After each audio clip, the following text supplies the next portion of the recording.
Кутмандуу кечиңиздер менен түз эфирде кабарлардын жыйынтыктоочу топтому, аны менен мен Адина Досумбетова тааныштырам.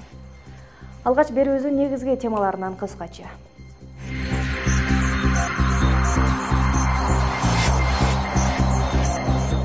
Бирдиктүү салык декларациясын тапшыруу мөөнөтү жылдырылды. Кыргызстан менен Өзбекстан соода жүгүртүүнүн көлөмүн жогорулатат. Эки өлкөнүн өкмөт башчылары протоколго кол коюшту. Базар коргондо киргизилген өзгөчө кырдаал алынды. Бирок суу ташкындоо коркунучу дале сакталып турат. Баткендеда 500 гектар айдоо жери суу жууп кетүү коркунучунда. Нөшөрлүү жаанга калбай коопсуздук жоюлабы? Ошто медик студенттер ата-энелери менен нааразычылыкка чыгышты. Чогулгандар эмнеге каршылык билдирүүдө? Ош шаарында өзгөчө көпүрө ачылды. Подиум көпүрөдө маданий иш-чаралар өткөрүлөт.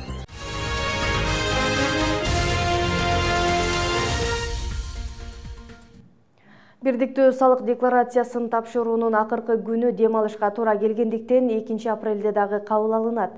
Бул тууралуу тиешелүү кызматтан билдиришти. Андыктан декларация тапшырууга үлгүрбөй калган жеке жактар, анын ичинде мамлекеттик жана муниципалдык кызматкерлер 2 апрелде дагы тапшыра алышат. 26 мартка карата 221 838 жаран бирдиктүү салык декларациясын тапшырганы кабарланган. Анын ичинен 39 768 юридикалык жак же жеке ишкерлер. Кыргызстан менен Өзбекстан соода жүгүртүүнүн көлөмүн жогорулатат. Товар алмашуу өлчөмүн 500 миллион долларга чейин жеткирүү пландалган. Мындай макулдашуу Кыргызстандын өкмөт башчысы Сапар Исаков баштаган делегациянын Ферганадагы сапарында жетишилди. Анын алкагында коңшу өлкө айыл чарба продукцияларын экспорттосо, биз аларга жер семирткичтерди чыгара алабыз. Түзүлгөн мүмкүнчүлүктөр боюнча делегация менен бирге барган кабарчыбыз Нуржема Баргыбаева кеп кылат.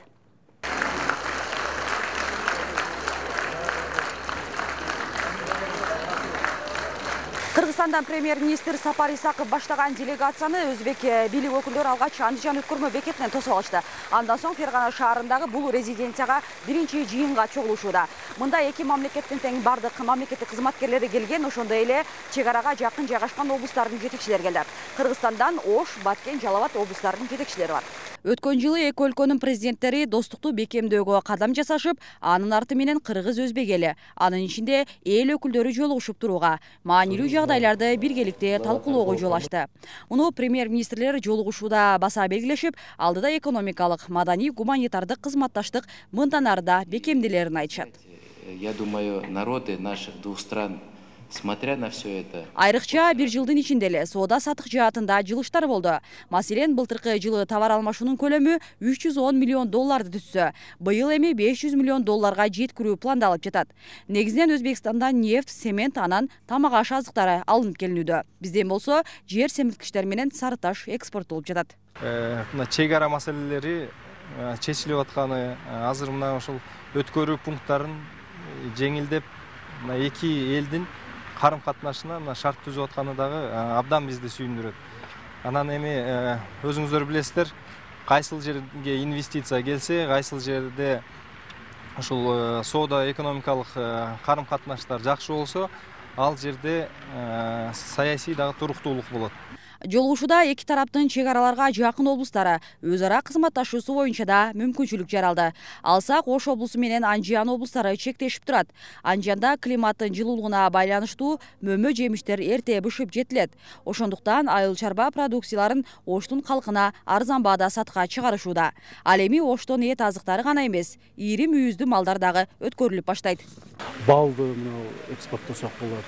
Совет Карабулжа районунда, өзгөн райондорунда бизде бүгүнкү күндө бал дагы жакшы болот. Ушу балды дагы сүйлөшүп атасыздар. Бүгүнкү күнгө дагы мына мен мага берген маалымат боюнча бир 30-40 тоннага şu balды eksportladık da.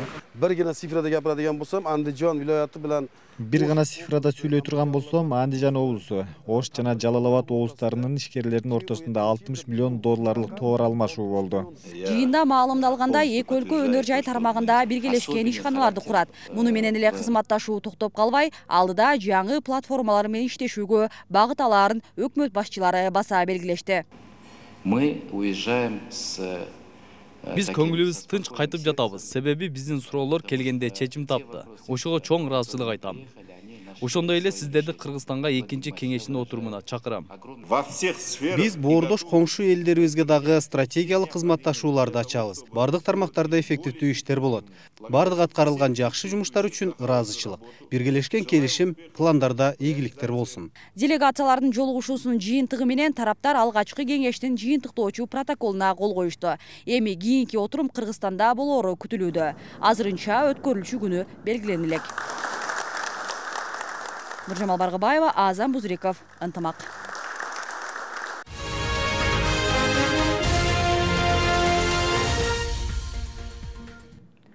Жалал Абадтагы Кара Үңкүр дарыясын тезинен бекемдөө зарылчылыгы турат. Антпесе Кызылай айылындагы 100дөн ашык үй менен 50 гектар эгин таланы суу жууп кетүү коркунучу бар. Тосмолу солгун болгондуктан кооптуу болгон дарыя жээкти жеп, турак жайларга жакындап калды. Мындай абалдан жергиликтүү тургундар кооптону менен таңда атырып жатышат. Алардын үнүн кабарчыбыз угуп келди. 27 марттан 28 мартка караган түнү Кара Үңкүр дарыясынын Кызылай айылындагы жээгинен 90 метр жерде суу жеп, 110 үйгө кооптулук жаралган. Мындан улам айылды суу ташкындан сактоо максатында бул жайга 400 метрлик дамба куруу зарылчылыгы пайда болууда. Аймакта суу ташкындоо ыктымалы жогору сакталгандыгына байланыштуу өзгөчө кырдаал киргизилип, бүгүн түштөн кийин гана алынды. Ошентсе да сел каптоо коркунучу жаралган ар бир үйдүн жашоочулары кооптонуп турушкан учуру. Мен үйүм ушу сайдан азыр 30 метр жээкте турат.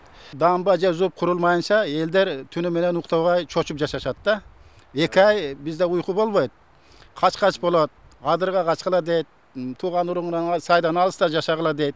Эми ошону жылда эле биз коркуп жашабастан ушу мамлекет ушу биздин көйгөйүбүздө укса. Азыркы тапта Кара Үңкүр дарыясынын жээгин тез арада бекемдөө зарылчылыгы турат. Жергиликтүү казнада 400 метрлик дамбаны курууга каражат жок. Болгону суу тосмолорду оңдоп түзөөгө жылына 300 миң сом бөлүнөт. Ошондон улам дамба куруу боюнча кайрылуулар жоопсуз турат.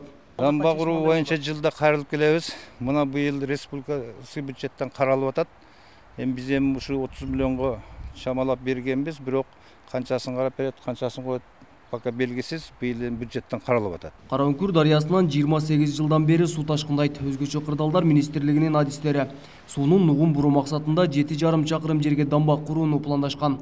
Каржы тартыштыгынан улам 2006 жылы 400 метр тосулбай калган. Эми ошол бекемделбей калган жеринен жыл сайын суу ташып келет.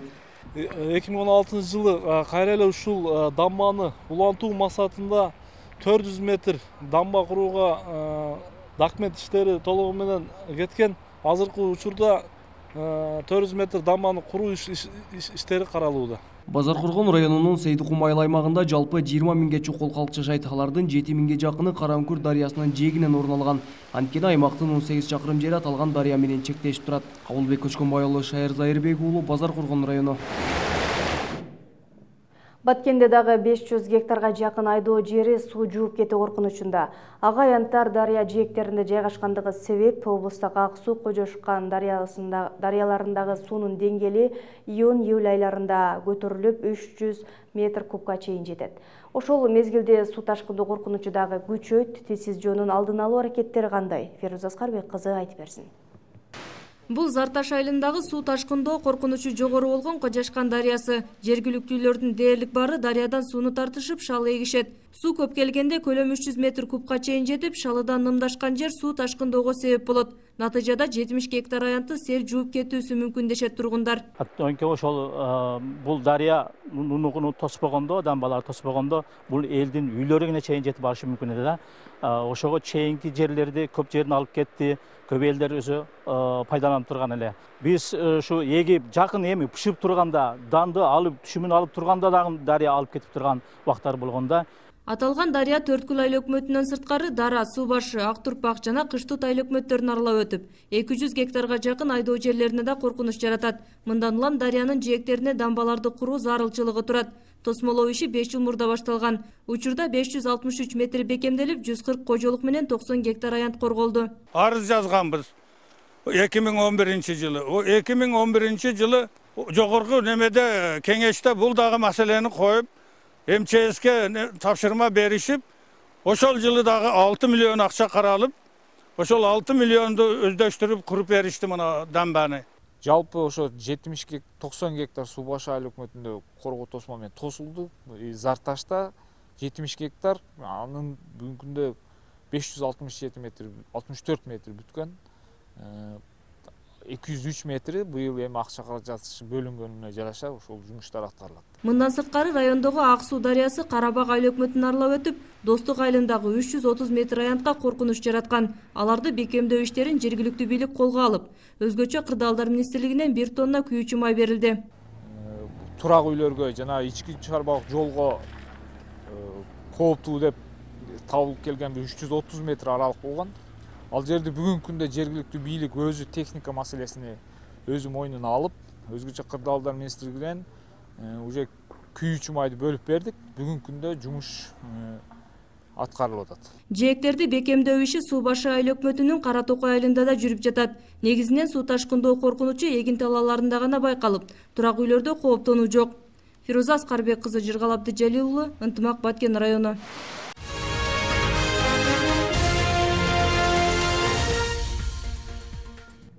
Медициналык билим берүү системасы 11 жылдык болот. 8 жылдык мөөнөттүн узартылышына ординатурага 5 жылга чейин кошулганы түрткү. Жаңы окуу системасына Ошмунун медицина факультетинин студенттери каршылыгын билдирүүдө, ата-энелери дагы өзгөртүүгө макул болбой нааразычылык акциясына чыгышты. Чогулгандардын талабы жана өзгөртүүнүн себептери алдыдагы материалда. 50 чамалуу ата-эне жана жүздөгөн студенттер Ошмунун башкы имаратына нааразылык жыйынга чогулушту. Нааразы тарап 2 жылдык ординатураны 3 жылдан 5 жылга чейин узартып, билим берүү системасын 11 жылдык кылууга каршылыктарын билдирип чыгышкан. Практикалык окуу мөөнөтүнүн узартылышына айрыкча 6-курстун студенттери жана алардын ата-энелери макул эмес. Недавно айтты. Бул айткандан бери уйку жок. Понимаешь, уйку жок, жүрөк ооруйт. Балдарыбыз, кыздарыбыз 13 дагы 6 жыл, 5 жыл окуйбуз деп неме айтты. Ошонун бери биз аябай кайгырып атабыз. Эгер азыркы проект боюнча швейцарский проект болгондо бул баланы бияка тапшыртпайт элем. Биз ушунча 6 жыл контракт төлөсөк, 2 жыл ВОПко деп контракт төлөсөк, андан кийин 3 жыл ординатураны өтүшүбүзгө туура келет. Нааразы болгон тарапка окуу жай жетекчилиги жана медицина тармагынын өкүлдөрү окуу программасынын өзгөртүлгөндүгү тууралуу түшүндүрмө беришти. Ошмунун ректору Каныбек Исаков окуунун мөөнөтү өкмөттүн токтомунун негизинде өзгөртүлүп жатканын айтты. Узартылган мөөнөт медициналык окуу жайдын бардык студенттерине таандык эмес, дарылоо адистигиндегилерге гана тиешелүү. 5 жыл окуйт, стоматолог болуп кетет. Педиатр ал отурганда мен балдар врачы боламын деп 1-курска отурду, аны аягына чейин чыгат, алар да өзгөрүү жок. МПД деген коомдук саламаттык сактоо боюнча адистикте бунун тиешеси жок. Бунун тиешеси дарылоо деген адистикте. Лечебное дело деген адистикте болуп атат. Аталган окуу жайда буга чейин Советтер Союзунда түзүлгөн программа боюнча 8 жыл билим алып келишкен. Эми окуу жай ичинде эл аралык стандартка жооп бере турган Швейцария программасы киргизилип, анда жалпы 11 жыл билим алууга туура келет. Жаңы окуу системасы былтыр Билим берүү жана илим министрлиги тарабынан бекитилген. Шартка байланыштуу ал маалымат студенттерге жеткен эмес. Азыр жаңычылыкты медицина кызматкерлеринин айрымдары да колдоп жатышат. Азыркы биздин 6 жылдык программабыз, баштагы эски программабыз жетишсиз болуп калды да. Эл аралык байланыштарда жетишсиз болуп калып атат. Менин оюм ошону мен деле колдойм, биринчиден. Экинчиден бул системага акырындык менен кириш керек да. Биз ага анчалык даяр эмеспиз. Студенттер коюп жаткан доомат диплом алгандан кийинки окууга тиешелүү жана аны өкмөт менен саламаттык сактоо министрлиги чечет. Алдыда каршылыктарды эске алуу менен Ошмунун жетекчилиги тиешелүү тарапка окуу мөөнөтүнүн узартылышы боюнча сунуштама жөнөтүшөт. Эгерде маселе чечилбесе, ата-энелер өлкө башчысына чейин кайрылганы турушат. Чынарбек Алипбеков, Кымбатбек Абдысамат уулу, Ынтымак. Жемкорлук беренеси боюнча токтоп калган же кыскартылган кылмыш иштери кайра жанданат. Бул тууралуу башкы прокуратура маалымдауда. Башкы көзөмөл органы мамлекеттик улуттук коопсуздук кызматы, Ички иштер министрлиги жана экономикалык кылмыштарга каршы күрөшүү кызматтары тарабынан токтотулган 1448 кылмыш ишин карап, юридикалык баасын берет. Кантип ишке ашары боюнча Рустам Алымбаев айтып берсин. Өткөн жылы прокурорлордун дарегине 122 арыз түшүп, жетекчилик тарабынан тийиштүү чаралар көрүлгөн. Коопсуздук кеңешиндеги талаптарга ылайык эми жарандарды кабыл алуучу кабинеттерге видео байкоо орнотулуп, ар бир аракет көзөмөлгө алынат. Ошондой эле кызматкерлердин жоопкерчилиги күчөтүлүп, жемкорлукка аралашкандары жазага тартылат. Решением Совета Безопасности Биз учурда коопсуздук кеңешиндеги айтылган маселелерди акырындап чече баштадык. Анткени башкы прокуратуранын жанында жарандарды кабыл алуу жаңы имарат куруп, видео байкагычтарды орноттук. Бул коррупциянын алдын алып, адамдык факторду жоюуга өбөлгө болот. Мындан сырткары ар бир кызматкердин профессионалдык деңгээлине баа берилет. Задач Буга чейин ар кандай жагдайлар менен токтотулган кылмыш иштери жанданып, күнөөлүүлөр ээлеген кызматына карабай жоопкерчиликке тартылат. Анткени президент тарабынан башкы көзөмөл органына тапшырма берилип, учурда иликтөө иштери жүрүүдө. Мындан сырткары аймактагы экономикалык, муниципалдык багыттагы кылмыш иштери да тыкыр текшерилип, себепсиз өндүрүштөн алынгандары кайра козголот. Генеральная прокуратура, обобщив Башкы прокуратуранын тергөөнү көзөмөлдөө бөлүмү республика боюнча токтотулган же кыскартылып кеткен кылмыш иштерин кайрадан иликтөө максатында тиешелүү тапшырмаларды бердик. Алар боюнча жыйынтыкты прокурорлор ушул жылдын 1-июнуна чейин чыгарышы керек. Эгерде кандайдыр себептерден атылган кылмыш мыйзамдуу баа берилбесе, тийиштүү чараларды көрөбүз. Данных уголовных дел 2-3 жыл мурун козголгон коомчулуктагы резонанс жараткан кылмыш иштери ушул күнгө чейин аягына чыкпай келет. Алсак мурунку транспорт министри Нурлан Сулайманов, депутат Музафар Исаков жана бир катар бийликке кыттаган саясатчыларга сот өкүмү чыга элек. Андыктан бийлик коррупция менен тандалма күрөш жүргүзүп жатат деген пикирин жарандык активисттер билдирет. Коррупцияга каршы күрөш деген сөз бул өзүнүн саясий оппоненттерин, өзүнүн саясий атаандаштарын куугунтукта алуу жана тандалма жүрүп атат да. Өткөн жылы башкы прокуратура мыйзамсыз берилип кеткен жер тилкелерин мамлекетке кайтарып, казынага 3 миллиард 800 миң сом жана коррупцияга каршы күрөшүүдөн 55 миллион пайда келтирген. Бирок мындан башка дагы көптөгөн жемкорлук фактыларынын бет ачылбай жатканын айрым саясатчылар белгилешет. Мурдагы иштерди кайра карагыла, коррупция менен күрөшкүлө деген команданы бергенибиз бул туура эмес жол деп эсептелет. Сот реформасын жасайлы. Укук коргоо органдарынын реформасын жасайлы. Мамлекеттик бийликтер коомго чечим кабыл алууда толугу менен ачык болсун деген нерселерди кылбасак, бул эч кандай жыйынтык алып келбейт. Башкы көзөмөл органы учурда коопсуздук кеңешиндеги берилген тапшырмалардын негизинде коррупцияга каршы чечкиндүү иш-чаралар жүрүп жаткандыгын маалымдашты. Бирок убакыттын тардыгын шылтоо кылып, прокурорлор журналисттерди кызыктырган суроолордун көбүн жоопсуз калтырды. Эске салсак, буга чейин президент Сооронбай Жээнбеков укук коргоо органдарына коррупцияга бөгөт коюу тапшырмасын койгон эле. Рустам Алымбаев, Ынтымак, Бишкек. Ош шаарында өзгөчө көпүрө ачылды. Ал Акбура дарыясынын үстүнө курулган. Суу үстүндөгү көпүрө подиум деп аталып, маданий салуучу иш-чараларды өткөргөн өзүнчө жай болот. Анда улуттук кийимдердин, сүрөттөрдүн көргөзмөлөрү, концерттер, майрамдык салтанаттар белгиленет. Алгачкы подиум көпүрөнү алдыдагы сюжеттен көрүңүздөр. Акбура дарыясынын үстүнө курулган жайкы сахна Сайбою көчөсүндө жайгашкан. Ачылыш салтанаты өкмөт башчы жана жергиликтүү бийлик өкүлдөрүнүн катышуусунда өтүп, кызыл тасмасы кесилди. Уникалдуу сахна, себеби Борбор Азияда мындай сахна жок. Ошондуктан мен баарыңарды, урматтуу мекендештер, ушул жаңылык менен куттуктайм. Шаардын көркүнө көрк кошуу, келечекке умтулуу аракетибиз ишке ашып, жайкы сахнанын курулушу аякталып, эшиги ачылып отурат. Дарыянын үстүнө курулган подиум көпүрө маданий эсалуучу иш-чараларды өткөргөн өзүнчө жай болот. Анда улуттук маданий көргөзмөлөр, концерттер, майрамдык салтанаттар белгиленмекчи. Курулуштун жалпы сметалык баасы 16 миллион сомду түзүп, узундугу 60, ал эми туурасы 40 метр болуп 300 адамга ылайыкташкан. Подиум көпүрөдөн эсалуучулар, жөө жүргүнчүлөр гана өтүп, автоунаа жүрбөйт. Куруучулар суу транс ишканасы иштеди. Алардын дагы, автордун дагы, технадзордун дагы биз бул террасный доска деп коет. Террасный доска бул Чехияныкы. чек менен Москва менен кошулгон. Бул аябай суукта дагы, ысыкта дагы жарылбайт. Эчтик мындай сапат аябай жакшы. Расмий ачылыштан соң иш-чара келген конокторго концерттик программа тартуулоо менен улантылды. Профессионал дизайнерлердин этно стилдеги улуттук кийимдеринин коллекциясы көрсөтүлүп, ырчылар, бийчилер жана 200 комузчу өз өнөрлөрүн тартуулашты. Курулушта эң сонун аябай ушундай курулуштан көбүрөөк болсо ошту деп ойлойм. Эле эс алуу эмес, көптөгөн максаты бар экен.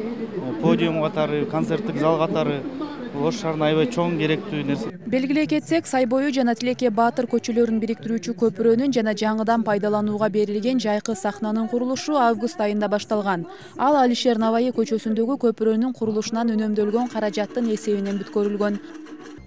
Эми аба ырайы тууралуу маалымат менен таанышып алыңыздар. Мен сиздер менен коштошом. Келерки жумада жалаң гана жакшы жаңылыктар менен жолугушалы.